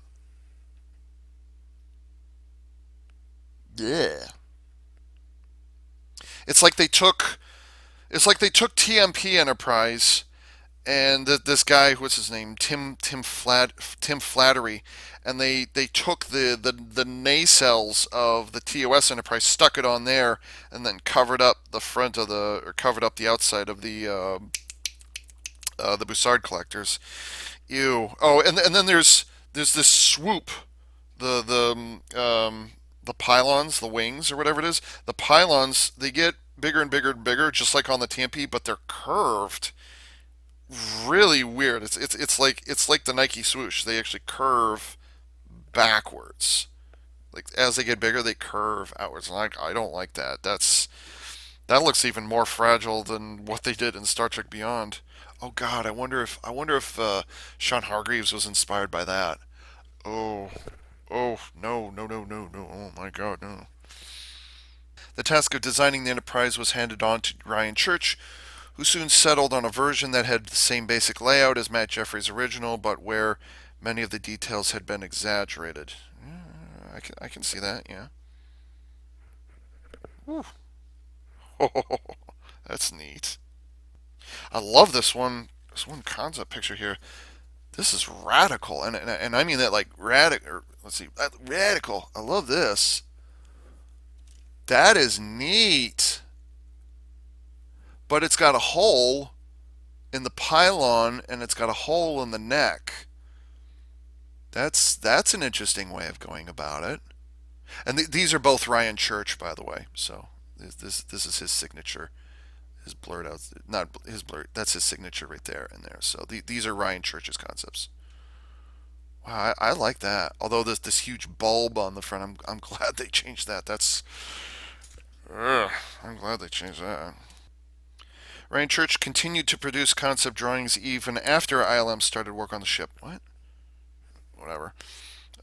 He also created several paintings that showed important VFX scenes, such as the moment when Kirk looks up and sees the Enterprise under construction. Specifically, the nighttime when he leaves the. Holy shit! Wow, that looks amazing! Oh my God, I wish that had been in the movie. Holy shit! They're showing interiors.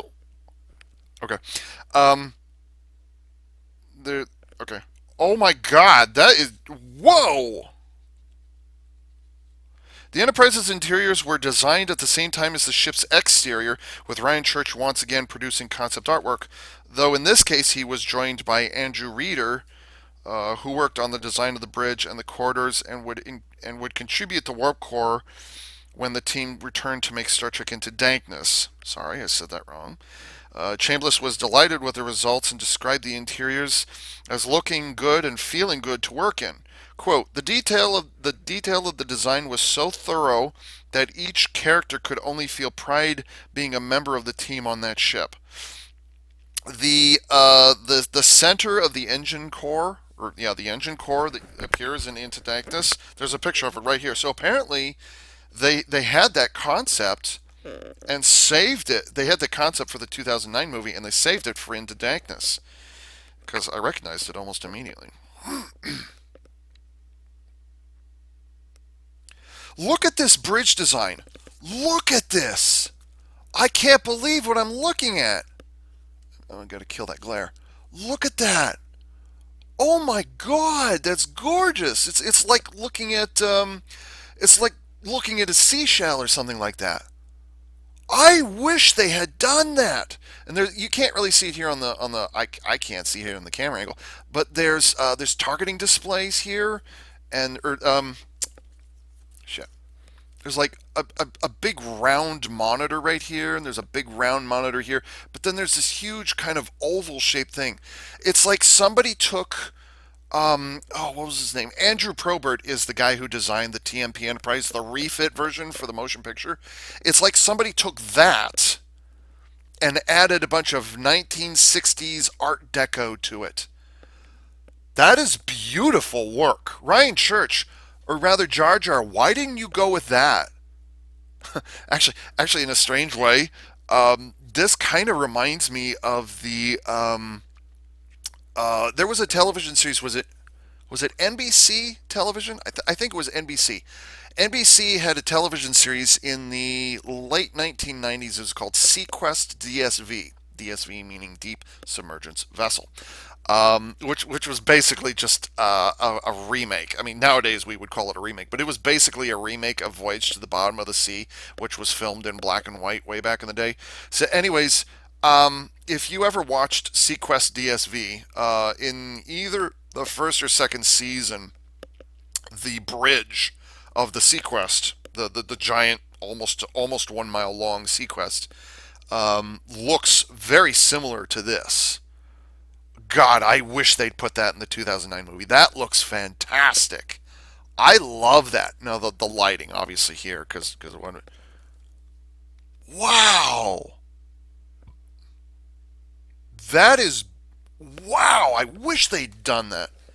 And it's not even function over form. Like, I don't care about that. What's really creepy though is the chairs don't have any legs on them. There's no leg. The chairs are just floating.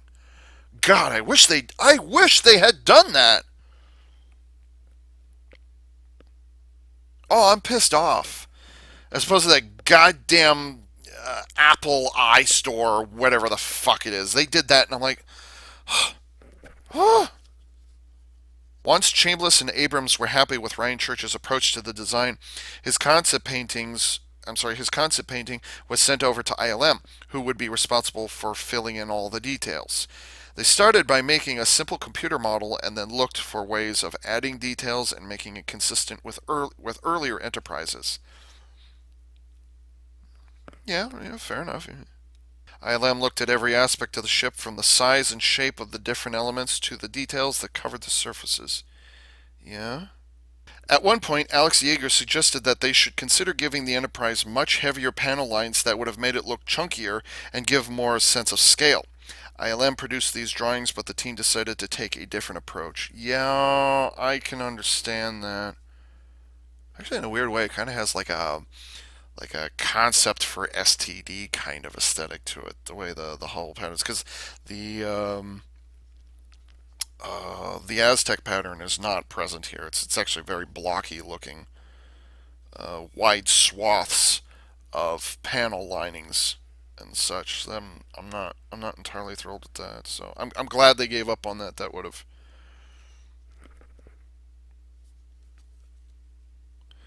It was decided that the Enterprise should be smooth and gleaming white.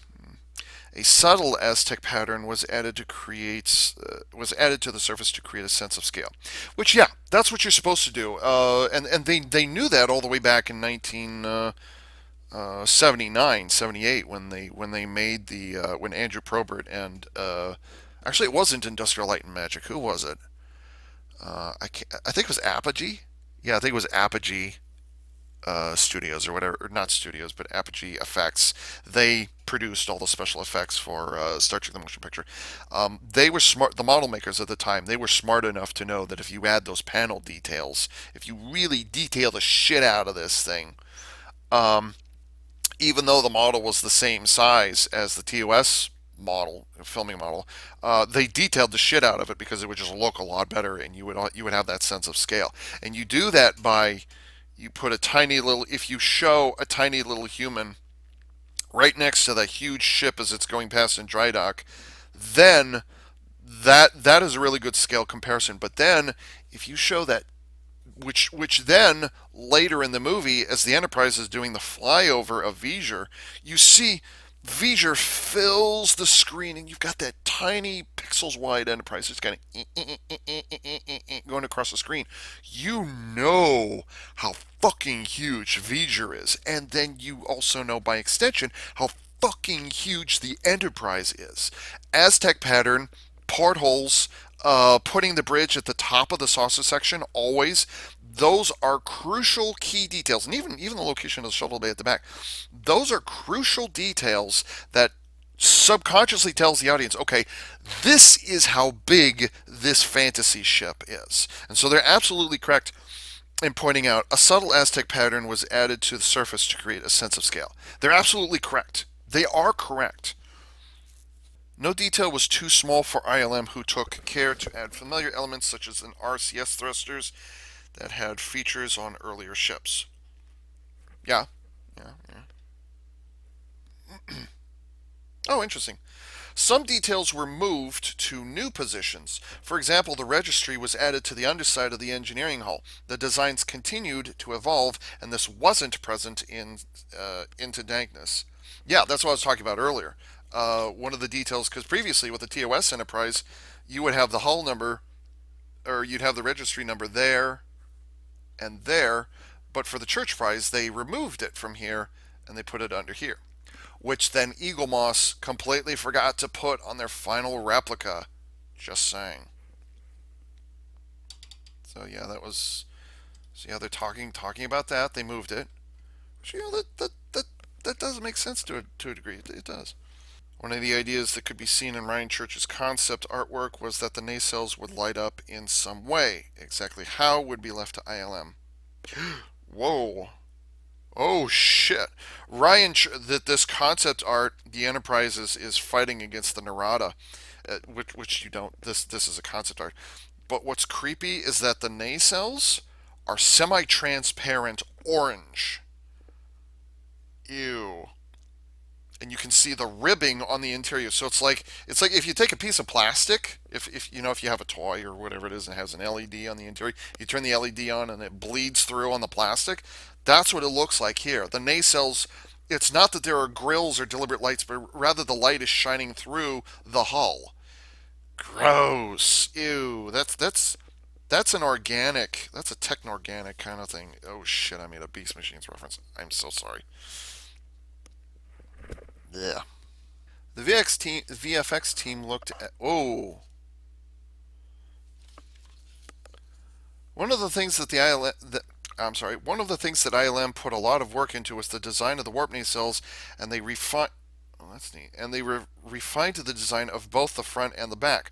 As this concept drawing shows, they always referred back to Matt Jeffries' original design, which provided them with inspiration.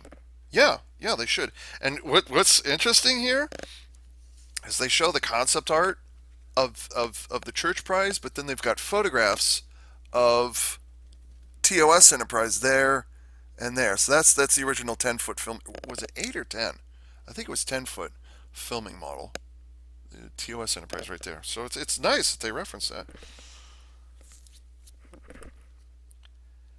At this point, the design of the Bussard collectors at the front of the nacelles was a direct tribute to the original 1960s TV series, and orange energy could be seen swirling at the front of the nacelles. Yeah. ILM took the opportunity to add more sophisticated animation effects, but something about the orange color didn't seem quite right. Yeah, I can see what they're talking about. That is, I mean, it's kind of a fantastic, neat looking thing, but I can also understand why it is they got rid of the orange. That does. I mean, they went with a dark blue, so like, okay, but I'm not gonna complain about that.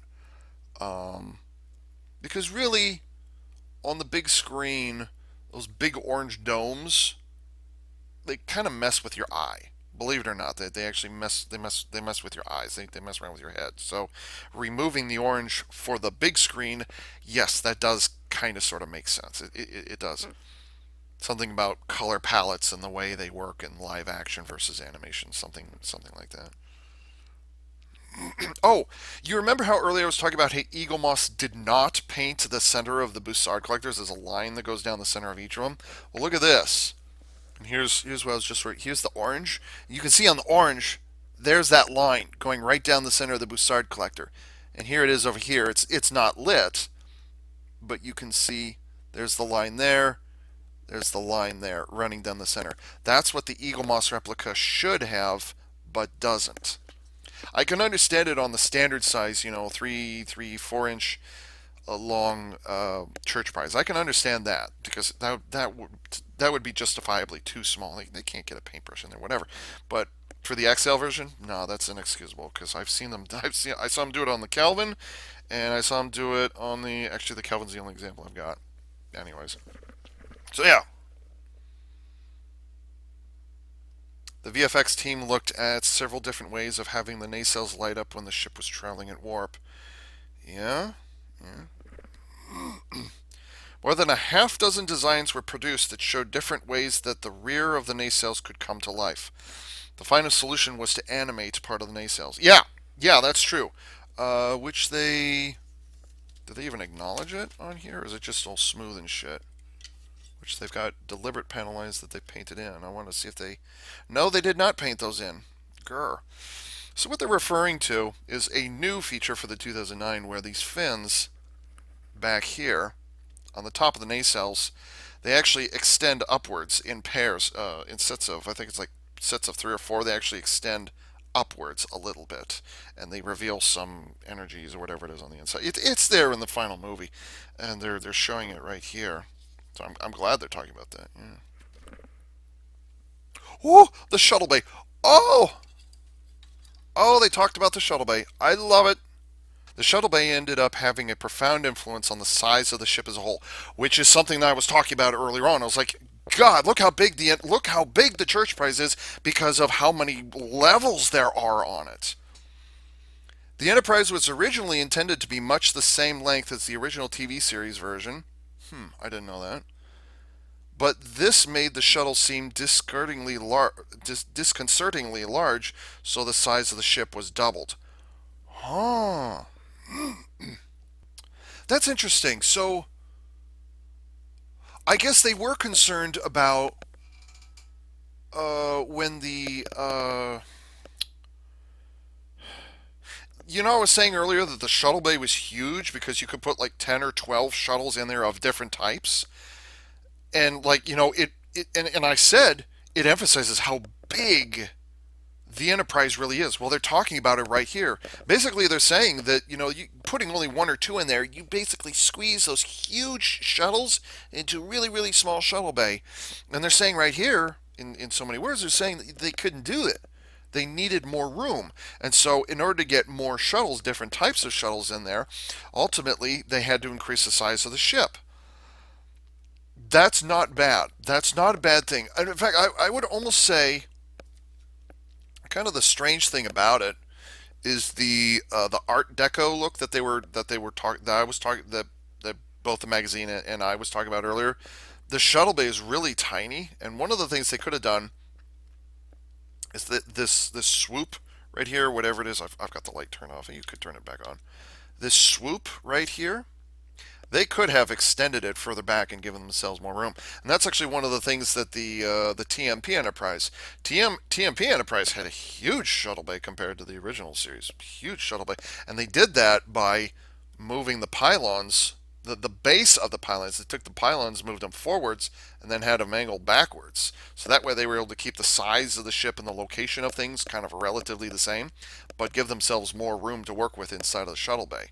That's why in that one shot when Kirk first boards the Enterprise in TMP, you look out and you can see this. It's really, really nice matte painting. You can see there's a shuttle, there's a cargo tug that's moving across the screen. If you look off in kind of this direction, you can see there's how big the shuttle bay actually is, and the shuttle bay actually turns into a cargo bay, which absolutely makes sense. But that was in 1979. That's a big difference. So they're more or less doing the same thing here. They're just approaching it from a different angle. It's like, okay, in order to get more shuttles in size, we have to increase the size of the entire ship, which I'm not hugely opposed to, but I can see that like there's some issues with it, which I won't get into here. But yeah, I can understand that. But I'm glad they addressed that because the shuttle bay, to be fair, is an important part of the ship. Yeah, here's that shot I was talking about earlier when my jaw hit the floor when I saw that on the big screen. I saw 2009 for the first time at a drive-in theater. How often at a drive-in theater? Okay, here's that shot right there, and you can see there's the multiple. Um, that's amazing. And now look at the concept art. I can't see what I'm doing. And then the concept art. That's not so important. But look at this. There's actual interior. That is great. That is great. That's exactly what they need. And by the way, look how Art Deco, or not Art Deco, but look how, that thing they were talking about, like the JFK airport or whatever it is? That's what that is right there. You can see it right there. Those cross bracings are not only visually pleasing, but it also makes sense. You'd have those structural struts in there, which are ultimately in the final version of the movie. That's great. I love that they're talking about this. Is this the end of it? Yeah, it is. Ah, oh, those phaser strips? Wait, what? No, they wouldn't have phaser strips in the JJ verse. They don't have that. I don't know what that is. I think the only thing that's missing from the Churchprise is they didn't have landing lights, guidance, pilot control lights or whatever it is, so the pilots could see what's going on. So I don't know. Maybe they found a way around it in the Jar Jar verse. I don't know. Calvin timeline. Calvin timeline. ILM's final agreed version of the new Enterprise, complete with sophisticated multi-toned deflector dish and the familiar Aztec pattern that is a feature on almost every Federation starship. Oh, they didn't talk about the dish. No, no, they didn't talk about the dish. No, that's something I wanted them to talk about. Oh no. Did I shoot past it, or maybe they talked about it somewhere else? And there's a nice CGI concept image of or early prototype of the dish, but no, they didn't talk about the dish. They didn't even show it. There's something I don't quite know how it works, but there are things that move on the dish that only happens when she goes to warp. No, they didn't talk about it.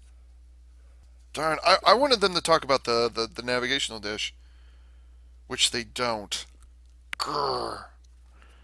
I wanted them to talk about that because that's one of the other things they changed that like radically changed. God, that concept of the Enterprise bridge. Holy shit. And probably the reason why they got rid of that version is oh my god, it's so aquatic. Probably the reason why they got rid of that is because like when they scaled up the Enterprise to was I say 725 meters or something like that. When they scaled the Enterprise up, you turn around and you have to scale up the interior of everything else. So it wouldn't make sense to have um, a really small bridge for a really big starship.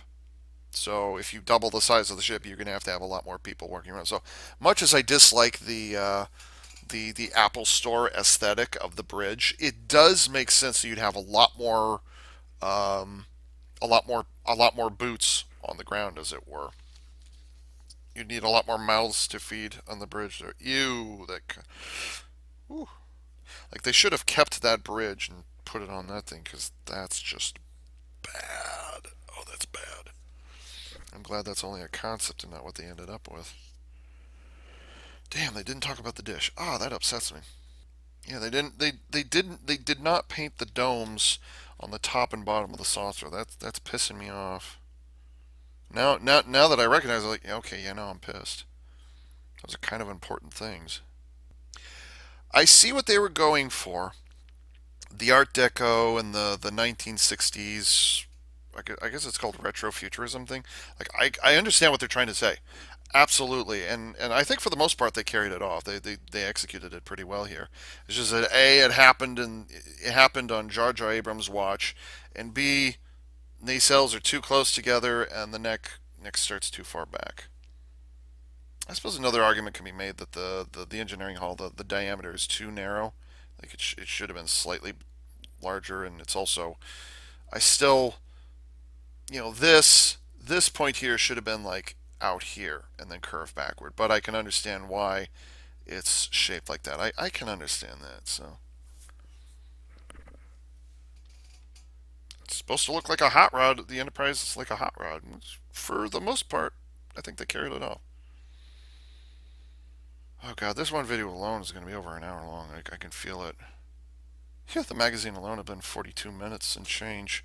But also, I'm going to be editing a lot of the time I'm looking at it. So yeah, um, they yeah, I'm not hugely opposed to what they did with the church prize. For the most part, it works out. It works well for me. I'm not opposed to that. Now I get to do that.